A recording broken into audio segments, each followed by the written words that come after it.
Chapter 4. Rrue Speech. Truth is known by practice only. Without sincerity there can be no knowledge of truth, and true speech is the beginning of all sincerity. Truth in all its native beauty and original simplicity consists in abandoning and not doing all those things which are untrue, and embracing and doing all those things which are true. True speech is therefore one of the elementary beginnings in the life of truth. Falsehood, and all forms of deception, slander, and all forms of evil speaking, these must be totally abandoned and abolished before the mind can receive even a small degree of spiritual enlightenment. The liar and slanderer is lost in darkness.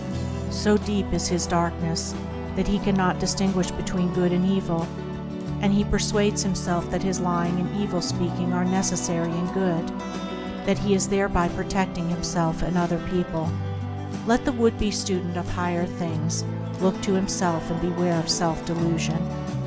If he is given to uttering words that deceive, or to speaking evil of others, if he speaks in insincerity, envy, or malice, then he has not yet begun to study higher things. He may be studying metaphysics, or miracles, or psychic phenomena, or astral wonders. He may be studying how to commune with invisible beings, to travel invisibly during sleep, or to produce curious phenomena. He may even study spirituality theoretically and as a mere book study. But if he is a deceiver and a backbiter, the higher life is hidden from him. For the higher things are these: uprightness, sincerity, innocence, purity, kindness, gentleness, faithfulness, humility, patience, pity, sympathy, self-sacrifice, joy, goodwill, love. And he who would study them, know them, and make them his own, must practice them. There is no other way. Lying and evil speaking belong to the lowest forms of spiritual ignorance, and there can be no such thing as spiritual enlightenment while they are practiced. Their parents are selfishness and hatred. Slander is akin to lying, but it is even more subtle, as it is frequently associated with indignation, and by assuming more successfully the appearance of truth, it ensnares many who would not tell a deliberate falsehood. For there are two sides to slander. There is the making of repeating of it, and there is the listening to it and acting upon it. The slanderer would be powerless without a listener. Evil words require an ear that is receptive to evil in which they may fall before they can flourish. Therefore, he who listens to a slanderer, who believes it, and allows himself to be influenced against the person whose character and reputation are defamed, is in the same position as the one who framed or repeated the evil report. The evil speaker is a positive slanderer. The evil listener is a passive slanderer. The two are cooperators in the propagation of evil. Slander is a common vice and a dark and deadly one. An evil report begins in ignorance and pursues its blind way in darkness. It generally takes its rise in a misunderstanding. Someone feels that he or she has been badly treated, and filled with indignation and resentment, unburdens himself to his friends and others in vehement language, exaggerating the enormity of the supposed offense on account of the feeling of injury by which he is possessed. He is listened to and sympathized with.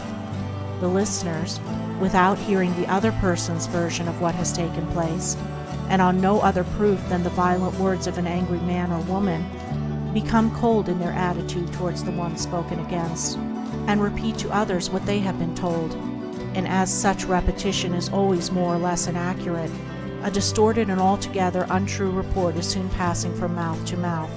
It is because slander is such a common vice that it can work the suffering and injury that it does. It is because so many, not deliberate wrongdoers, and unconscious of the nature of the evil into which they so easily fall, are ready to allow themselves to be influenced against one whom they have hitherto regarded as honorable, that an evil report can do its deadly work. Yet its work is only amongst those who have not altogether acquired the virtue of true speech. the cause of which is a truth-loving mind. When one who has not entirely freed himself from repeating or believing an evil report about another hears of an evil report about himself, his mind becomes aflame in burning resentment, his sleep is broken, and his peace of mind is destroyed. He thinks the cause of all his suffering is the other man and what the other man has said about him, and is ignorant of the truth that the root and cause of his suffering lies in his own readiness to believe an evil report about another. The virtuous man, he who has attained to true speech, and whose mind is sealed against even the appearance of evil speaking, cannot be injured and disturbed by any evil reports concerning himself, and although his reputation may for a time be stained in the minds of those who are prone to suggestions of evil, his integrity remains untouched and his character unsoiled, for no one can be stained by the evil deeds of another, but only by his own wrongdoing. And so, through all misrepresentation, misunderstanding, and contumely, he is untroubled and unrevengeful, his sleep is undisturbed, and his mind remains in peace. True speech is the beginning of a pure, wise, and well-ordered life. If one would attain to purity of life, if he would lessen the evil and suffering of the world, let him abandon falsehood and slander in thought and word. Let him avoid even the appearance of these things, for there are no lies and slanders so deadly as those which are half-truths. And let him not be a participant in evil speaking by listening to it. Let him also have compassion on the evil speaker, knowing how such a one is binding himself to suffering and unrest. For no liar can know the bliss of truth, no slanderer can enter into the kingdom of peace. By the words which he utters is a man's spiritual condition declared. By these also is he finally and infallibly adjudged. For as the Divine Master of the Christian world has declared, by thy words shalt thou be justified, and by thy words shalt thou be condemned. End of Chapter 4. Recording by Andrea Fiore.